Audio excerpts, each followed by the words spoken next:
Hello everybody, this is a quick overview of the JK BMS and the settings involved with setting up for your battery system. So once we download the JK BMS, and I specifically use for iPhone here just now, and it is very similar for Android also, we open the app as it comes in here.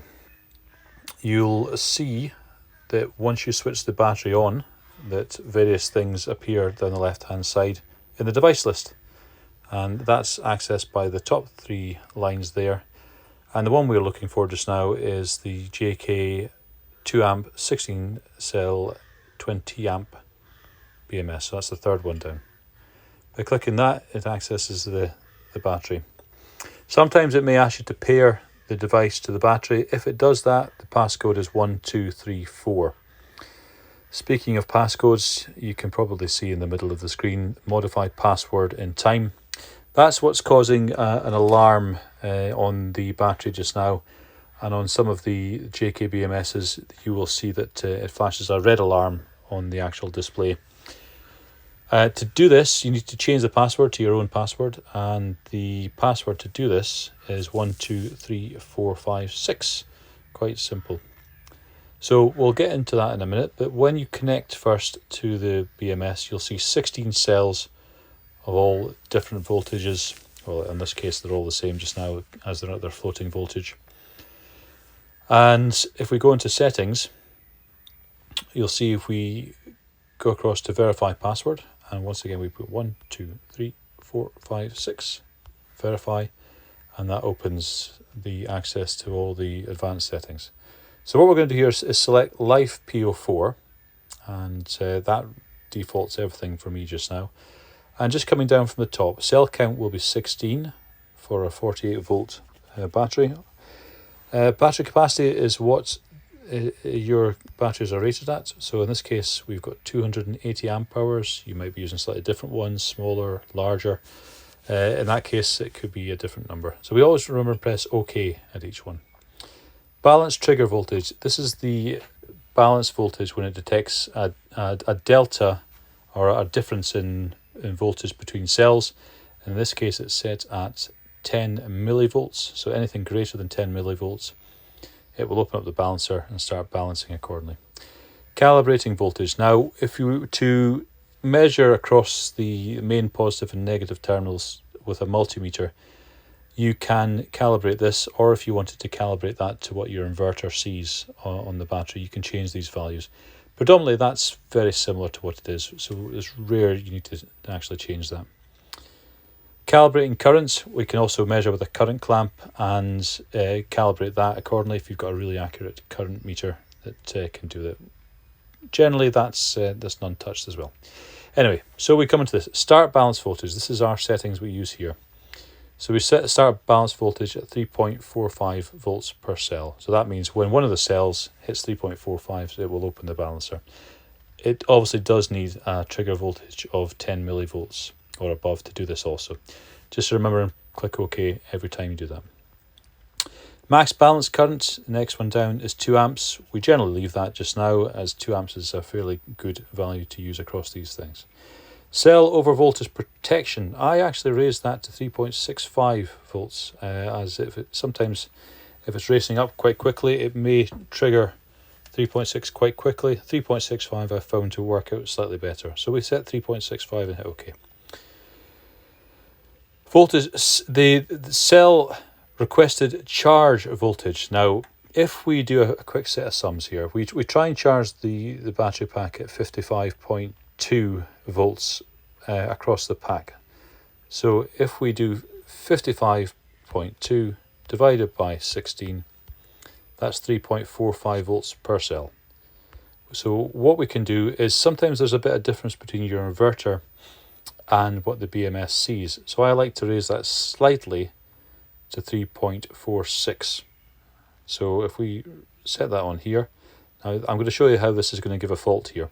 3.46 is what I'm going to sell, and if I key it correctly, 3.46, sending failure. This is because if you look further down, the cell over voltage protection recovery is higher than this value of 3.46. So what we have to do in reverse order. So I set the cell voltage over protection and recovery voltage at 3.43 volts. I press OK. Working then up from there. This is the state of charge 100% voltage. So this is when this value is multiplied by 16, which will give 55.2. When the voltage hits that, it will then reset the state of charge to 100%. So 3.45, and you'll now see if I click above that 3.46, it should accept it, which it does. So we've got these values on top. Below that, cell under voltage protection recovery, 2.65 is fine. State of charge 0% voltage, 2.64. So if you can see 2.64, once again, 2.64 times 16, 42.24 volts. It's quite low, so I wouldn't want to go any lower than that. Next down, cell under voltage protection. If it goes down to there, the battery will shut off. It will stop any discharge. But power off voltage is when the battery will actually stop and it will cease to operate. So the cell voltage for cell requested float voltage, basically that is once the battery's reached 100% and it's been charging from there, we can set what we call an absorption charge, which I'll come on to a second. So with absorption, it will be held at the requested charge voltage of 3.46 per cell for a certain period of time. After that period of time, we can then go into a float voltage. Now, the normal float voltage for lithium iron phosphate is 3.35 volts per cell. So we can hit that OK just now. So if you're following me up to this point, fantastic. If not, ask a question down below and I can come back to you, or you can give me a call anytime. Smart sleep. Well, we can come on to that at some point. It's a bit more advanced than what most people are wanting to use, and the time on the smart sleep is set at 24 hours for one day. Continuous charge current, I should say. Now, with a 200 amp BMS, we could charge at 1C of this cell, which would be 280 amp hours, but the recommended charge rate for these cells is half a coulomb, which is 140 amps. So which we say 140, which is half of the rated capacity of the cell. Overcurrent protection delays, we can leave that there in 3 seconds. It just means it'll give 3 seconds before it'll switch off. Coming down onto the most important ones, and we leave these as they are. These are the temperature settings for maximum and minimum, and when the battery will actually shut down.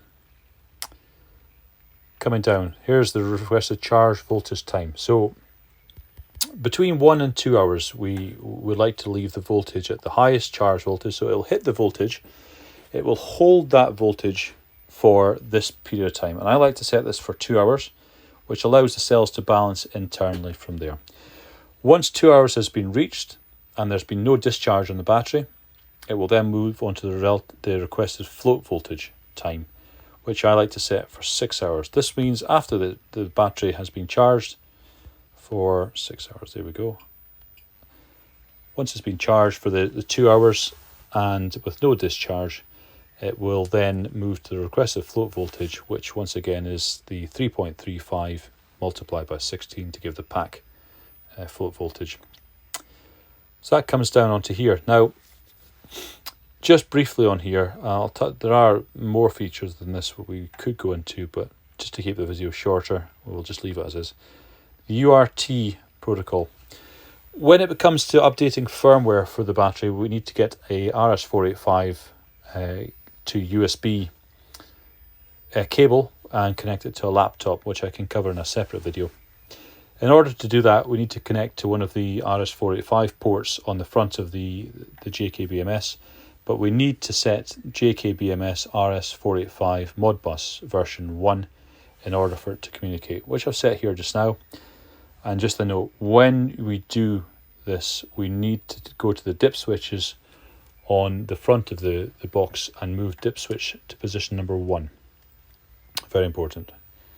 Anyway, so that covers the majority of that for the settings. If also in here you can find for the inverter itself, you can find the URT, your choice of inverters here.